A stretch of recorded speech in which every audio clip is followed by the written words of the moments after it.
All right, everybody. 9 a.m. on the dot. Tuesday, no, it's a lie. I'm already lying to you. It is Thursday, November 30th, 2023. As potentially you can tell from my voice, I am sick.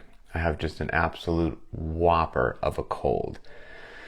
Something has run through the Sherwood household, hit the kids, knocked my wife squarely on her back. She's been sick for I think 8 days, miserably congested and like a horrible cough. I now have the same thing, so isn't that cool? Because if there's one thing that's better than recovering from a total hip replacement, it's recovering from a total hip replacement and then getting some sort of a death cold. That's just like insult to injury. So what can you do? Life doesn't care. All good. Yesterday was the 2-week post-op. Went in and saw the doc. Everything looks great, fantastic. Told me to keep doing what I'm doing, so I'll keep making smart decisions. Doing my profoundly boring and monotonous rehab each day because I can't do too much experimenting quite yet. Can't really touch any loading quite yet, so I'm doing just a lot of monotonous stuff every day to cover my bases. And I'll probably do that for a little bit longer, and then I can start to add in a little bit more stuff. But if anyone doesn't know what the heck I'm talking about, go to the last couple Linchpin Conversations. I had a total hip replacement surgery 2 weeks ago. Nothing from working out. This is just an inevitable thing that I had from breaking my pelvis in the military in the year 2000. So it is what it is. What was I going to say? There was something else, and it's gone now. So anyway, let's just go ahead and dive right in. We'll start with a nice little shout out from a screenshot that I took in the private Facebook group. This is from Cody W. Cody says, wanted to give a shout out to Coach in the programming. I've always been involved in fitness in one form or another. I was a distance runner in high school, but I've also dabbled in bodybuilding, powerlifting, and CrossFit over the years. I would hop between programs every 8 to 12 weeks, just looking for results and then move on when I didn't get them. I'm a little over a year into Linchpin, which is the longest and most consistent program I have ever followed. As a former runner, I try to do a 10K 2 to 3 times a year. My last one was this time last year, just a few weeks into Linchpin. I did it in 54 minutes and 50 seconds. I'd spent a month or so adding distance to my running, building a volume, and the race hurt bad. Fast forward to today, I ran the same 10K in 52:32, over 2 minutes faster. Now that's not a lifetime PR, but it certainly is in the last 8 years or so. And the time was great, but I've noticed that my body was well prepared with no additional running other than what we do on a weekly basis. This stuff works, and our body can do amazing things if we just push it. Thanks, Coach, for your wisdom and programming, you imparting on us and changing lives. Very cool. So it's almost like this stuff works. All right, let's go ahead and dive right into the questions for the Ask Me Anything. We've got some good ones. And I should also say, if you haven't already, go to CrossFitLinchpin.com, click the tab marked ebook, and download yourself a totally free 52-page ebook that I created, which is the book that I wish that I had years ago on how you should program workouts, the thought process, the analysis, the whole 9 yards. I build an entire real 4-week block of Linchpin from start to finish and bring you along for the journey. So my gift to you, enjoy it. All right, now let's dive in. I'll just go in order today. So the first question that got posted is from Eric E. Are the rest days strategically placed? Sometimes my rest days fall on other days than Thursdays and Sundays. I'm not sure if I should be doing Wednesday's workout, then Friday's workout the following day if my schedule doesn't allow, or swap this way or the other way. Hopefully that's not too confusing. So I think I get what you're saying, which is life gets in the way and you have to adjust your schedule every now and then, and you can't always take Thursday and Sunday as a rest day. So the short answer is yes. The schedule is laid out in a very deliberate and intentional way to include, working around the rest days, days of high, moderate, or low intensity, interference between gross movement patterns, heavy to light loading, whatever it happens to be. the workouts are laid out in a 100% deliberate and intentional manner to ideally keep the athlete moving forward, making good, steady progress, and challenge them appropriately without leaving them overtrained, overtired, and then they plateau and backslide and they get injuries and things like that. Now, life doesn't care, right? If your life says Thursday is not going to be a rest day and you have to swap days around, oh well, then you have to swap days around. But to the best of your ability, I would try to not mix up the order of the workouts too much. So maybe you have to do, like, you work out Monday and Tuesday, and then you take a rest day on Wednesday instead of Thursday. And then you work out Thursday, Friday, and you do the workouts that would have been on, I'm getting confused now. You do the workouts that since you took Wednesday as a rest day, you would have done Wednesday's workout on Thursday, then you're right back on track with Friday. So you would keep the order as close to as it's written as possible. If life demands that you mix it up every now and then, nothing you can do about that. But they are most certainly laid out that way for a reason. We also have people that life demands they work out 5 days in a row. They mash all 5 days together and they take the weekends off. So they go 5 on and 2 off. That's the hand that life dealt them. Is that ideal for most people? No. But as we've said before, there is a difference between the ideal world and the real world that you have to live in. As often as you can occupy the ideal world, fantastic. But when life throws stressors, monkey wrenches, schedule changes, whatever it happens to be, and you have to shift it and now live in the real world, you do what you have to do to get as close to the intended stimulus, the schedule, the whole 9 yards as possible. So hopefully that helps. Eric H. As the Linchpin tests come to an end, and I know you are still working on what might be next, but how do you envision these tests themselves being used going forward? Do we try to work them in every year or two?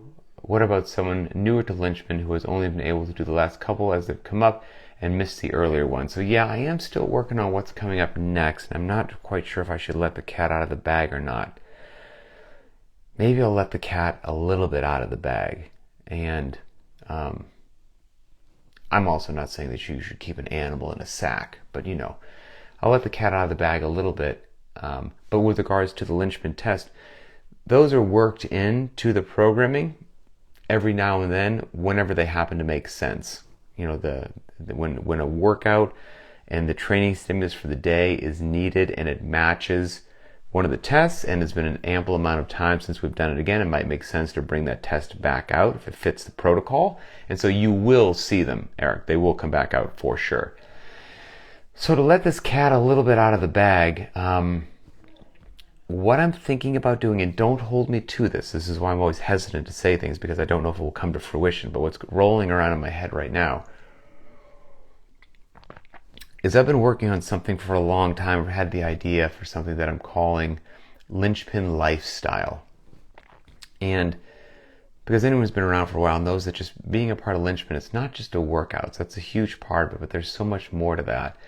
And I was thinking this Linchpin Lifestyle might come out with, let's say for 2024, a monthly challenge, so to speak, and not a challenge like a workout, and not a challenge, I don't think it will involve like a t-shirt and stuff like that. Again, this is in the very rough stages, but a monthly challenge, and it's just something different for January, February, March, etc., etc. And I would write whatever that challenge happens to be on the rest days, on Thursdays and Sundays, when you open up the btwb app or whatnot. There's stuff that is said there now about how you should spend your rest days. Well, maybe it would cover whatever that monthly challenge is. Maybe there'd be a calendar so you could see the whole year's challenges. But like, for example, again, without putting too much thought into this, maybe one of the monthly challenges would just be attempting to eat no processed food for the month. Let's just say January or whatnot, or cook all your meals, okay? So don't eat out for January or something like that, and then there could be, I know later on down the road, I think it's October is usually a popular time that people will try to abstain from alcohol and do like sober October. Am I getting that month right? So maybe that's what we could be in October, something like that. And basically have a lifestyle challenge, so to speak, for each one of those months, 10 pages of reading a day or something like that. And vary them each month and check back in with everybody and see how that's going, but something which would be positive and additive to your life. So I'm thinking about something like that, but since it's almost December and January is coming up soon, I got to get on this soon and figure it out soon and lay it out. But I think something like that. So don't hold me to it, but that's what I'm thinking. Okay. Patrick S. In regards to the limited equipment option programming, which are the dumbbell workouts, whenever a heavy day comes up for the prescribed, you normally have programmed us something in the neighborhood of 50 to 75 cleans, thrusters, or something like that, etc., etc. Okay, so basically, Patrick's asking if a workout comes up and there's the prescribed dumbbell workout, and let's say it's going to be, there's a workout coming up in the future which has, for the regular workout of the day, 4 sets of 3 power clean, 4 sets of 2 front squat, 4 sets of 1 for the squat clean, and the dumbbell option for that day is 75 dumbbell squat cleans with a pair of 50s or a pair of 35s. And that's not for time or not with the dumbbells. Now, when the limited equipment options come out, I have to make some assumptions, if you will. And so a lot of the dumbbell workouts that come out are based around the fact that most people acquired a pair of 50-pound dumbbells or 35-pound dumbbells when dumbbells first made their appearance in the open. And so that's what a lot of those rep ranges and things like that are based around. Now, if you are fortunate enough to have a variety of dumbbells, both lighter and heavier, then you most certainly have some creative ability on days like that to modify things. Now, Patrick's question is, on a day like that, where maybe it's 75 dumbbell squat clean thrusters not for time with a pair of 50s for the men, if he has the ability to choose, let's say, let me get his question right there. I normally go as heavy as I safely can, which cuts down to maybe 3 reps every 30 to 45 seconds to maintain the heavy stimulus, or should I go lighter and do like 7 to 10 reps? So on a heavy day, I wouldn't go lighter for the heavy day. So because you're going to get plenty of that lighter stimulus, that more metabolic feel, the higher rep ranges on the regular workouts for the dumbbell option. When it's a heavy day, if those dumbbells are challenging, but you can safely move them and you're doing a low number of reps, like you said, it's 3s or something like that, that's cool. 3s, rest, if it's safely and appropriately challenging for you. I wouldn't go lighter on a heavy day like that. I would keep the heavy stimulus for the heavy day and have the lighter stimulus on the more regular limited equipment option days that come about. All right, let's see. Brian Thomas, do you test any of the workouts before they make it into the program, or do you do the workouts as programmed just like the rest of us on the same day? So this has definitely been asked before, and it depends. Over the course of having done this for like 20 years now, or having done and created so many workouts, literally thousands, the overwhelming majority of the time, I can come up with a workout on my head, pencil it down on paper, do some calculations as to what the overall total volume of work will be, how I think people will break it up for beginner, intermediate, and advanced, where I think the rough window of times that will fall on this, how the athlete will feel the next day, etc., and be right. And that's not supposed to be said with like any hubris or arrogance. I should be after 20 years of doing this. So that being said, a lot of the times, I can pair workouts or movements together and loadings, and it makes just perfect, utter and complete sense to me. And then it's, whenever it happens in application, it goes precisely how I thought it would go. Now, rewind the clock earlier, much more of write it, test it, every single solitary thing, is I don't know how this is going to shake out, and this is brand new. Like, that most certainly happened for the course of years in the past, and over the course of years turning into a decade, turning into a couple decades, that happens less and less frequently, just out of the less of a need for it to happen. What will occur every now and then is I'll scratch something down, and this happens not super frequently just because I've been doing this for so long, but every now and then it certainly does, at least once or twice maybe 3 times per programming cycle. I'll come up with something and I'll look at it that day and I'll be like, I'm almost positive I know how that's gonna play out or this or that, but I'm not quite, I'm not quite sure. Not certain enough to go to the bank with it. And so I'll go and test whatever that thing happens to be and see how that goes, just to make sure that before anything goes out, I'm profoundly confident in what it's going to be like. All right, let's see. Steve S. I don't know if this has been asked before or not, but I'm curious to learn if and when multi-rep Olympic lifts are programmed, should we strive to go touch and go or not? I know we are totally authorized to do what treats our body well, and each approach, singles versus cycling, has different benefits. Just curious to learn what coach envisions when you program something like, 5 power cleans every 3 minutes or something like that. So it really is a choose your own adventure on that. It truly is, and I'm sorry if that's an unsatisfying response. I don't really believe there is a right or wrong way to do that, because it really does come down to some people, talking about like a heavy set of 5 power clean, they get that up to the front rack position and then dropping it or lowering it controlled, if you will, back down to smacking them in the hips and then back down to the ground and pulling off the ground again. Like, some people handle that like champions, no worries at all, no mechanical disadvantage. Their form looks fantastic, and there's some people that you're like, you should not be doing that. You should be dropping every single one of those, my friend. So there is no right or wrong, and I can tell you, after having done this for years and years, it should make sense, right? That at the heavier loading, you can see that being a problem. Moderate or lighter loading, you most likely would be able to hold on to it just fine, because it's moderate or lighter loading compared to, a real, no kidding, heavy 5 rep. And I have not seen any negative effects at all of people, let's say, for example, choosing to do 5 quick singles instead of 5 touch and go, if we're using this example of heavy 5s for a power clean heavy day. I have not seen anyone who chooses to do 5 heavy singles not be able to use a moderate or light barbell and touch and go cycle it just fine. Absolutely. They're not missing out on some eccentric phase that like bites them in the butt later on. I've never seen that occur. And so I truly would say it is up to you which way that you do that, and both will get you ferociously strong and you'll be good to go. And you could also play with it where you do touch and go for as long as it does treat your body well, and then change for the last few sets, if you're increasing the weight each time, to 5 quick singles. You'll be totally good to go. Okay, let's see. Why do I feel like I'm missing something here? I'm definitely missing something on my screen. Okay, here we go. All right, these are some questions from the btwb squads feature. Jeremy D.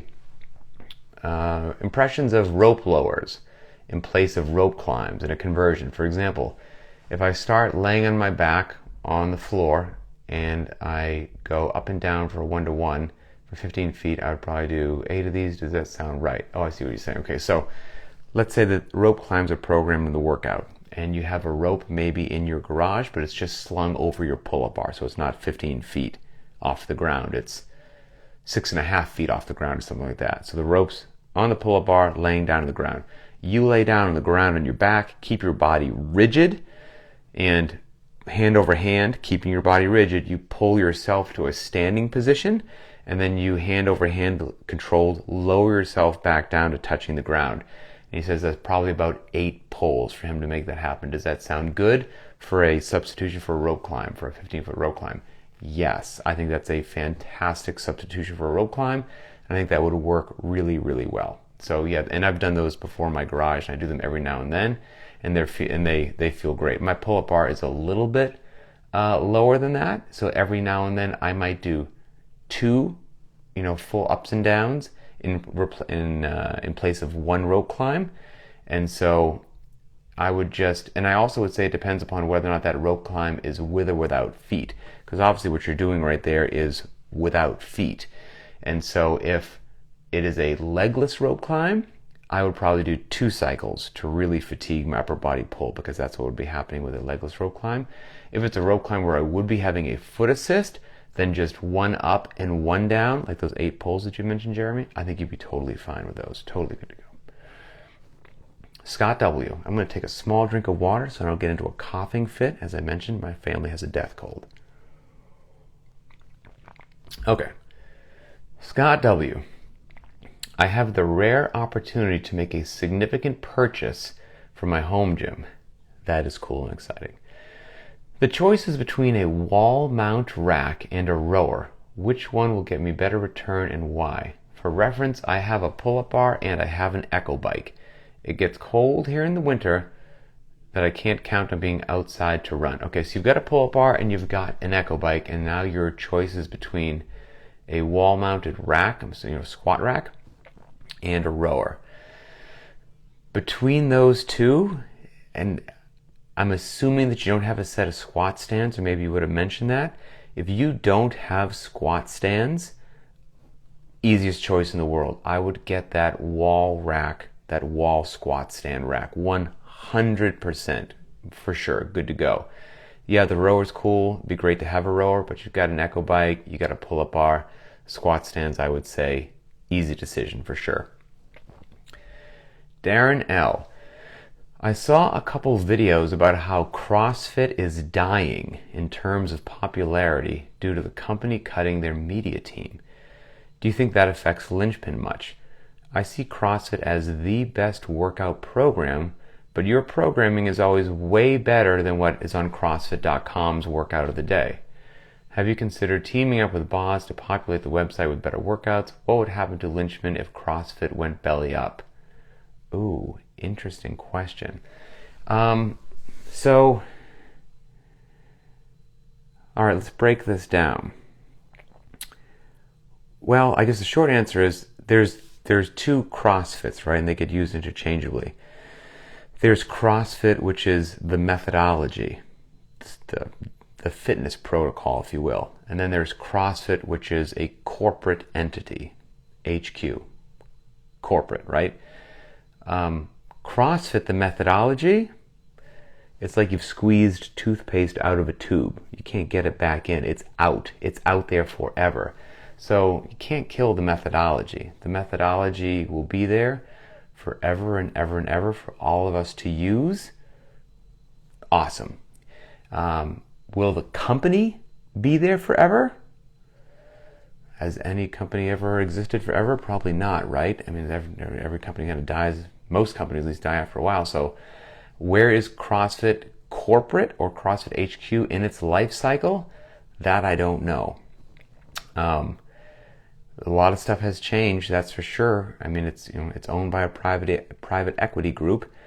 That's just public knowledge. And I don't care what anybody says, private equity groups are in the business of making money. You buy what you believe to be as a distressed asset. You talk your investors into why the business plan is feasible and makes sense and why they should put their hard-earned money into that.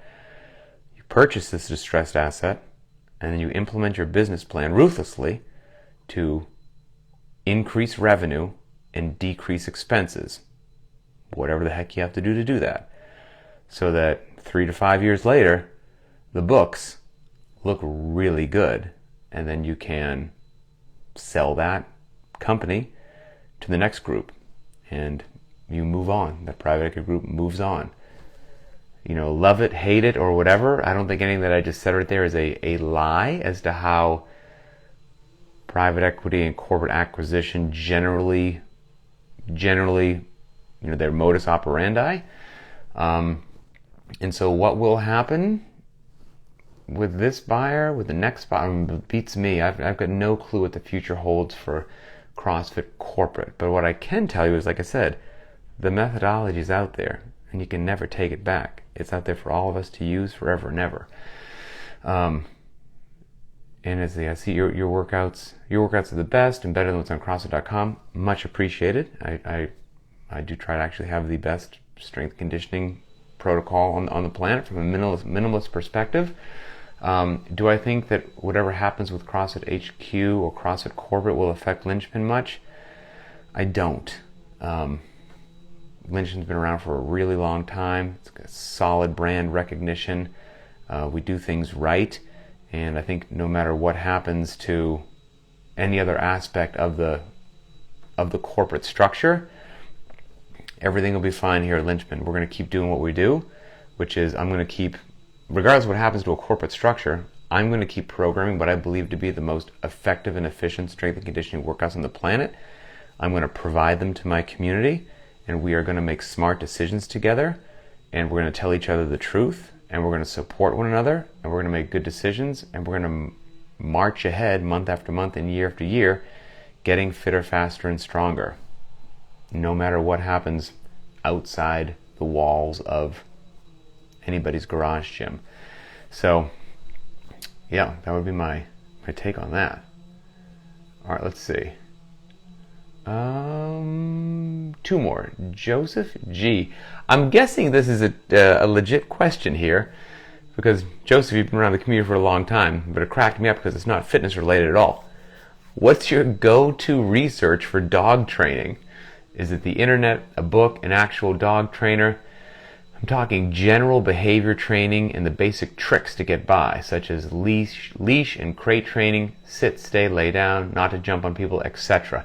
I'm going to go ahead and answer this like it's a real question, because I feel that it is. I believe you just got yourself a hound. I've trained our last couple of dogs, and I found a gentleman that had a series I really liked on YouTube about how to train the basic commands for a dog.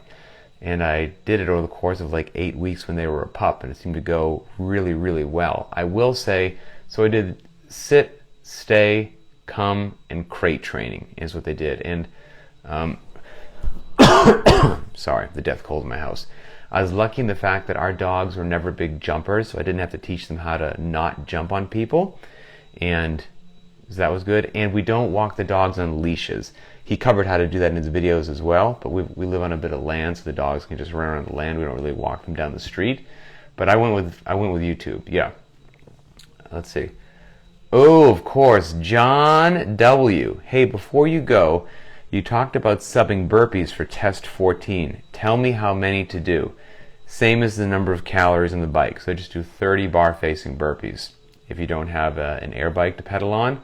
And so it would be 15 clean and jerks, 30 bar-facing burpees, 15 clean and jerks. I should have known you'd be asking about the burpees, John. Okay, let's see. Last one from Scotty M. Hey, Pat, hope the new hip is treating you well.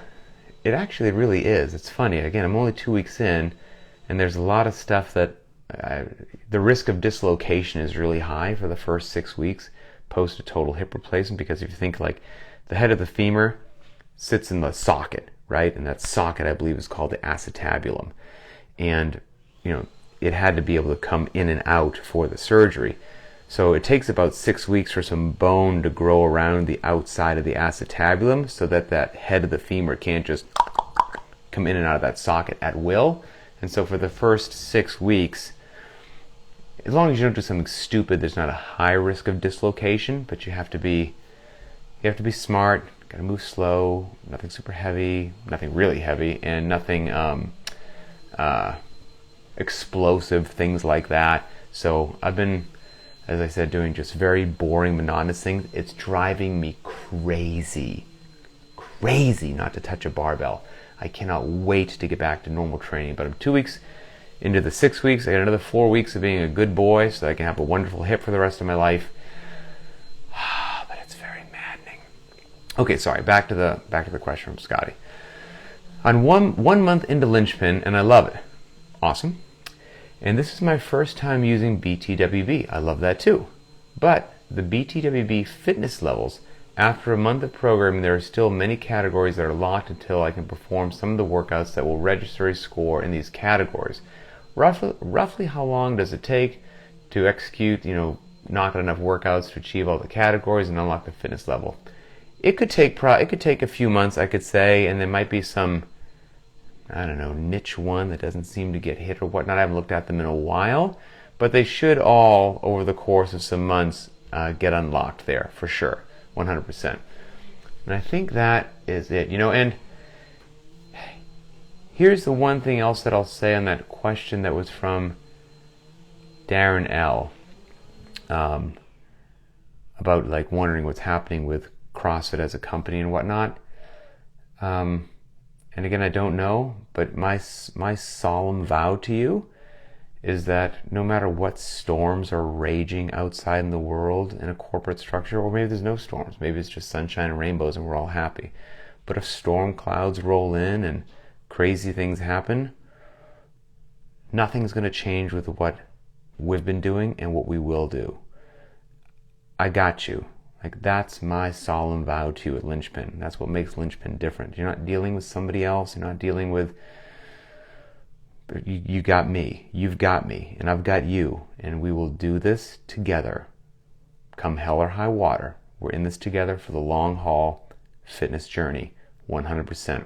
I got your back. You got my back. And we will march into the future together. So, okay. I think that's it. Did I miss anything? Let me scroll through and see if I missed any comments or whatnot. No, just a burpee comment. Okay. Some little heart emojis, much appreciated. But no, I think we're good to go. Okay. All right, let's scroll through. And we are solid. And it's been a couple weeks for the Ask Me Anything, right? Because last Thursday was Thanksgiving. And the Thursday previous to that was the day after my hip surgery, and wasn't going to do one on that day. So have a great day, and we'll talk soon, everybody.